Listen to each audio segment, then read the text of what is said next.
రాజన్న సిరిసిల్ల జిల్లా వేములవాడ ఆలయంలో దొంగతనం కలకలం రేపుతోంది. వేములవాడ శ్రీ రాజరాజేశ్వర స్వామి దేవస్థానం పీఆర్ఓ విభాగంలో పనిచేస్తున్న కాంట్రాక్ట్ ఉద్యోగి చేతివాటాన్ని గుర్తించారు. భక్తుల నుండి 3,000 రూపాయలు తీసుకుని టికెట్ లేకుండానే దర్శనం చేయించినట్లు ఆలయ అధికారులు షరతును గుర్తించారు.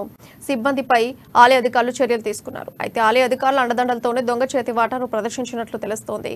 కేసు నమోదు చేసుకున్న పోలీసులు దర్యాప్తు చేస్తున్నారు. టికెట్ తీసుకున్నా లేదా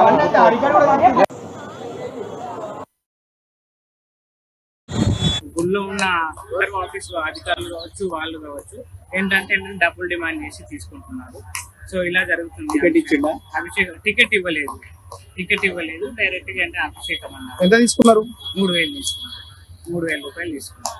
టికెట్ ఇచ్చిరా మీకు? టికెట్ ఇవ్వలేదు. చిన్నపిల్లలకు కూడా టికెట్ తీసుకున్నారా? చిన్నపిల్లలకు తీసుకున్నారు. 3,000 తీసుకున్నాడు. ఎంతమందికి? 8 మంది. 8 నలుగురే అని